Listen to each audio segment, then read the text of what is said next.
my name is Sarah Hunt, and I will be the host of the show called Better Government, a series that is focused on improving the quality of life through better government practices since we're all in this together.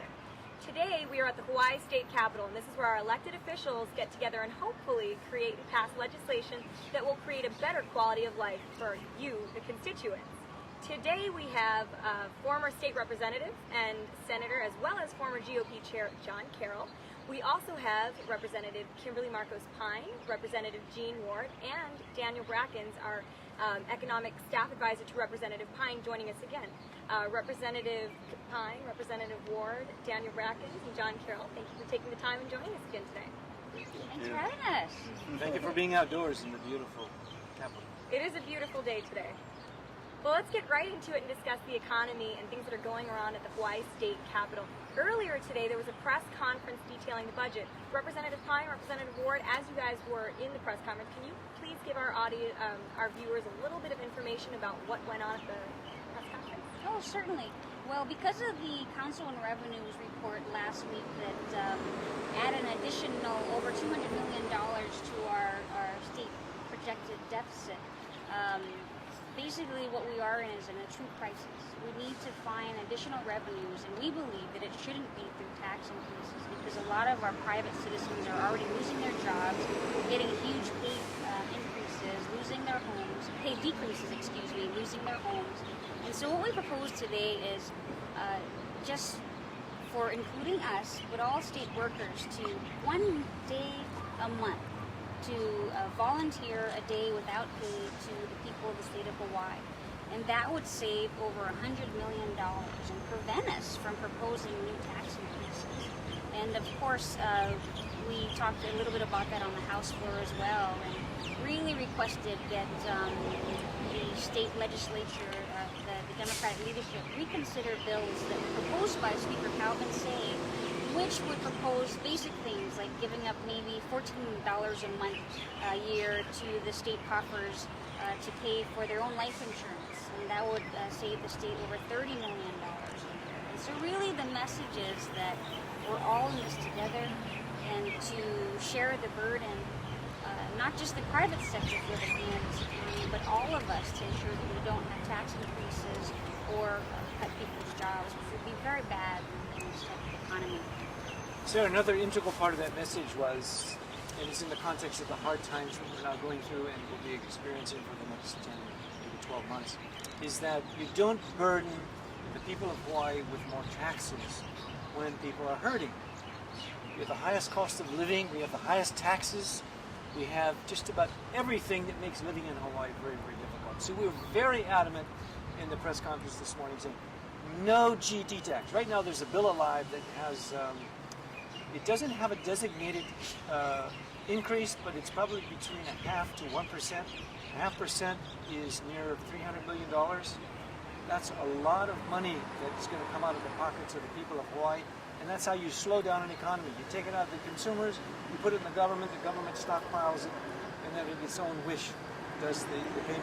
So donating a day of time, or the furlough, so everybody who is working for the state of Hawaii will furlough, meaning that 70% of our budget is workers, 70% of the budget is pay and fringe benefits for workers. So we're calling upon that majority, if you will, to step forward by starting with her wages in mind, giving 5% or at least one day a month to back to the state of Hawaii so we can balance the budget. Other than that, it's everything on the table except no GET tax increase. Well, can you please explain for the viewers just how big our financial problem is that we're facing? I know you guys both sit on the Finance Committee. Can you help explain why we need to take drastic measures like this? Well, as of last week when the Council of Revenues came out with its projections, we're going to be close to $1 billion short of our revenue projections. That means all the programs that we plan to fund and all the pay increases and other things that was planned really is going to be hurting our state budget in many ways. And so we really need to think outside of the box. We need to really share the pain and definitely be bold and brave and make the right decisions that it's going to take to get this crisis solved. Sarah, one thing that I noted on my floor speech against the budget today was that, okay, no tax increases, that's a no-brainer for our side of the aisle. But also no layoffs until we really see where the difficulties are in terms of making this budget work. I submit there's millions of dollars of things that are off the table which should go back on the table. There are other options that the governor has got that's going to be revealed.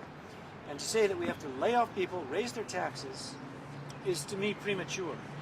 So even though we have a large amount of money that we have to find, and quite frankly, I was in the legislature in the 90s, John maybe a little bit after you, but we had really difficult times. We made it through under Ben Cayetano. Ben Cayetano, in fact, should be a lesson for all of us that when there was layoffs, bumping became a process by which the whole stability of the civil service was agitated because some of the underlings got bumped off, and even the higher wages that they were getting paid for basically an inferior job and something that they were overqualified for. So what we've got is probably a premature budget statement by the Finance Committee, laying off people, raising taxes. If we have to do it, let's wait till we really get everything out on the table and understood. Right now, it's premature to do that. In the latest presidential election, people voted for change in the state of Hawaii. Now, at this point, we have a 90% Democrat Hawaii state legislature. We still have big runners like Nancy Pelosi and Harry Reid running Congress.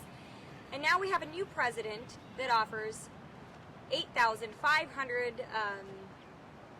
earmark projects. Formerly, when he stated that he was going to be doing away with this. I'd just like to take a quote from Barack Obama.